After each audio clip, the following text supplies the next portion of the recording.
वर्दी उतरने के बाद भी राष्ट्र सेवा जारी। उरई में सामूहिक देहदान कर पूर्व सैनिकों ने रची नई मिसाल। जिंदगी के बाद मेडिकल साइंस को समर्पित हुआ शरीर, उरई में ऐतिहासिक देहदान अभियान। जब कैप्टन बोले सेना में जाते ही शरीर राष्ट्र को सौंप दिया था, अब मृत्यु के बाद भी देश की सेवा करेंगे। नए डॉक्टरों को मिलेगी राह और बचाई जाएगी जिंदगियां, उरई के पूर्व सैनिकों और समाज सेवियों की अनूठी पहल। आज उरई के राजकीय मेडिकल कॉलेज में पूर्व सैनिक वेलफेयर एसोसिएशन की एक ऐसी ऐतिहासिक पहल सामने आई है जिसने पूरे जिले का दिल जीत लिया है।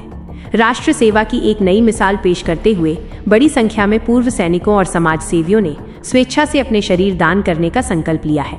आखिर इस प्रेरणादायक फैसले के पीछे की पूरी कहानी क्या है, कौन कौन इस अनूठे संकल्प का हिस्सा बना है और मेडिकल साइंस के लिए ये कदम क्यों इतना बड़ा बदलाव साबित होने वाला है, यह जानना आपके लिए बेहद जरूरी है। नमस्कार, मैं हूं आपका साथी विक्की प्रजापति और आप देख रहे हैं यूपी टुडे न्यूज इंडिया। बता दें कि यह एक ऐसी खबर है जो न सिर्फ समाज को एक नई दिशा दे रही है, बल्कि देश प्रेम की परिभाषा को एक अलग ही ऊंचाई पर ले जाती है। उत्तर प्रदेश के जालौन जिले के उरई स्थित राजकीय मेडिकल कॉलेज में पूर्व सैनिक वेलफेयर एसोसिएशन के बैनर तले आयोजित देहदान कार्यक्रम में जो हुआ वो अपने आप में एक बड़ा रिकॉर्ड बन गया है। कार्यक्रम के मुख्य अतिथि के रूप में मुख्य विकास अधिकारी कुमुदेंद्र कलाकर सिंह मौजूद रहे, जबकि विशिष्ट अतिथि के रूप में सिटी मजिस्ट्रेट सुनील कुमार और लेफ्टिनेंट कमांडर सत्येंद्र सिंह राजावत ने अपनी गरिमामयी उपस्थिति दर्ज कराई। इस पूरे कार्यक्रम की अध्यक्षता मेडिकल कॉलेज के प्रधानाचार्य डॉक्टर अरविंद त्रिवेदी ने की। जैसे ही कार्यक्रम का सिलसिला आगे बढ़ा, वैसे ही वहां मौजूद हर शख्स की आंखें गर्व से नम हो गईं। प्रधानाचार्य डॉक्टर अरविंद त्रिवेदी ने अपने पूरे सेवा काल का जिक्र करते हुए कहा कि उन्होंने अपने करियर में कभी भी इतनी बड़ी संख्या में एक साथ सामूहिक रूप से स्वेच्छा से देहदान होते नहीं देखा है। उन्होंने इस पल को पूरी तरह ऐतिहासिक बताया और पूर्व सैनिक वेलफेयर एसोसिएशन की इस अनूठी पहल की खुले दिल से सराहना की। कार्यक्रम के दौरान एक बेहद संवेदनशील और सम्मानजनक माहौल में जिले के शहीदों की वीरांगनाओं को प्रधानाचार्य द्वारा शाल और श्रीफल देकर सम्मानित किया गया, जिसने वहां मौजूद हर एक व्यक्ति को भावुक कर दिया। इस पूरे आयोजन का संचालन महेंद्र पाटकर मृदुल द्वारा बहुत ही बेहतरीन तरीके से किया गया। जब इस कार्यक्रम के दौरान मीडिया ने सवाल पूछा कि इस प्रकार के बड़े फैसले के पीछे की प्रेरणा क्या है, तो एसोसिएशन के प्रदेश संयोजक कैप्टन अखिलेश नगायच ने जो शब्द कहे वे सीधे दिल को छू लेने वाले हैं। उन्होंने कहा कि जिस दिन हम लोग सेना में भर्ती हुए थे, उसी दिन हम सैनिकों ने अपने शरीर को राष्ट्र को पूरी तरह समर्पित कर दिया था। अब हम सब चाहते हैं कि हमारी मृत्यु के बाद भी हमारा ये शरीर देश के काम आए, हमारे शरीर पर रिसर्च करके नए डॉक्टर तैयार हों और वे आगे चलकर अनगिनत लोगों की कीमती जान बचा सके। उनका ये बयान इस बात का गवाही दे रहा है कि वर्दी उतर जाने के बाद भी एक सैनिक का राष्ट्र के प्रति समर्पण कभी कम नहीं होता।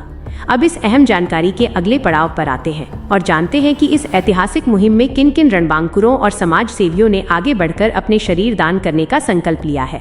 इस सूची में कैप्टन अखिलेश नगायच के साथ साथ हवलदार संतराम तिवारी, हवलदार जगराम प्रजापति, हवलदार राम नारायण चतुर्वेदी, कैप्टन छेदा सिंह, हवलदार गोविंद सिंह कुशवाहा, हवलदार रामशरण शर्मा, हवलदार शिरोमणि कुमार और हवलदार शिरोमणि कुमार और हवलदार मुनेश कुमार राठौर शामिल हैं। इसके अलावा समाज और देश के प्रति अपनी गहरी प्रतिबद्धता दिखाते हुए रामभूषण उदैनिया, जुझार सिंह राजपूत, पिंटू बाथम, विवेक सिंह यादव, संगीता स्वर्णकार, पुष्पेंद्र सिंह राजपूत और लक्ष्मण दास बाबानी ने भी स्वेच्छा से अपने शरीर दान का संकल्प पत्र प्रधानाचार्य को सौंपा। इस दौरान एसोसिएशन के वरिष्ठ उपाध्यक्ष सूबेदार उदयपाल सिंह, संगठन सचिव एवं प्रवक्ता नायब सूबेदार दिनेश निगम, हवलदार अनिल सिंह पूर्वा सहित जिले के तमाम गणमान्य समाज सेवी, पत्रकार बंधु और बड़ी संख्या में पूर्व सैनिक इस ऐतिहासिक पल के सीधे गवाह बने। इन तमाम लोगों की मौजूदगी ने इस बात को साबित कर दिया कि समाज में जब भी किसी अच्छे और बड़े बदलाव की शुरुआत होती है तो पूरा जिला एकजुट होकर उसका समर्थन करता है।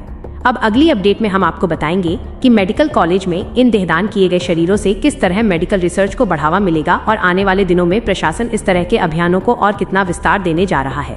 क्या आपके परिवार में भी कभी किसी ने ऐसा साहसिक और प्रेरणादायक फैसला लिया है? हमें नीचे कमेंट बॉक्स में लिखकर जरूर बताएं और ऐसी ही हर बड़ी और महत्वपूर्ण जानकारी सबसे पहले पाने के लिए यूपी टुडे न्यूज इंडिया को तुरंत फॉलो और सब्सक्राइब करें। अपने परिवार के निकटतम सदस्यों, स्वजनों को अवगत करा दिया है तथा उनकी इस देहदान पर कोई आपत्ति नहीं है। मेरे मरणोपरांत मेरे परिवार के ये सदस्य इस संकल्प को पूरा करने के लिए अधिकृत होंगे। धन्यवाद।